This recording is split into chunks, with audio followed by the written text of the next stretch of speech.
One day, Edward was in the shed where he lived with the other engines. They were all bigger than Edward and boasted about it.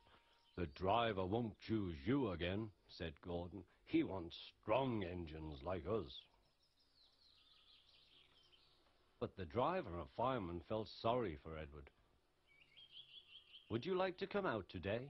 "Oh, yes, please," said Edward. So they lit his fire, made lots of steam, and Edward puffed away. The other engines were very cross at being left behind.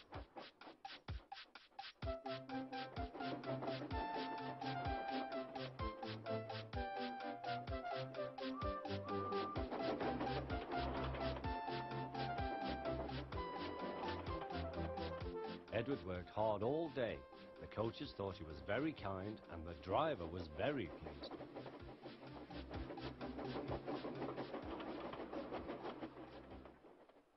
"I'm going out again tomorrow," Edward told the other engines that night. "What do you think of that?" But he didn't hear what they thought, for he was so tired and happy that he fell asleep at once. Next morning, Edward woke up to find nothing had changed. Gordon was still boasting. "You watch me, little Edward, as I rush through with the express. That will be a splendid sight for you. Goodbye, little Edward. Look out for me this afternoon."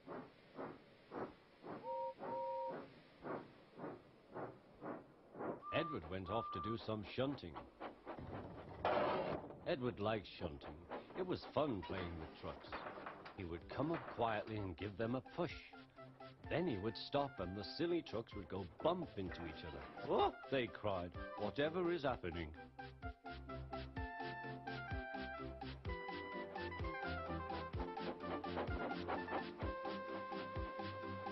Edward played till there were no more trucks.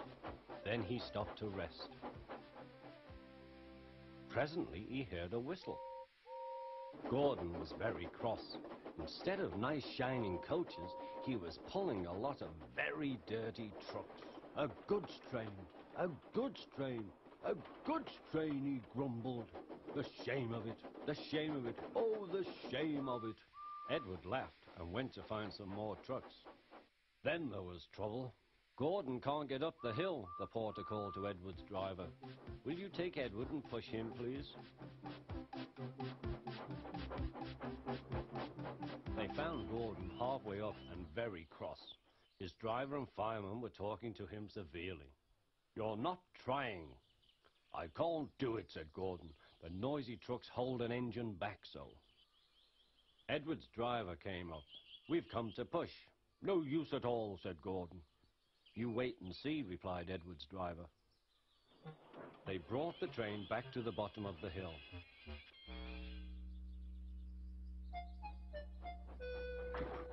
"I'm ready," said Edward. "No good," grumbled Gordon. They pulled and pushed as hard as they could.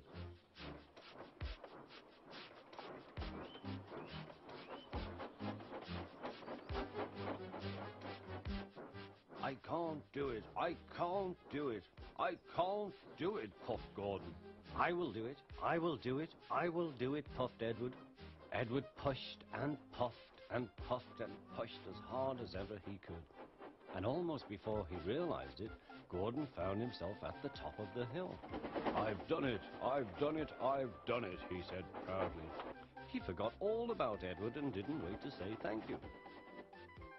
Edward was left out of breath and far behind.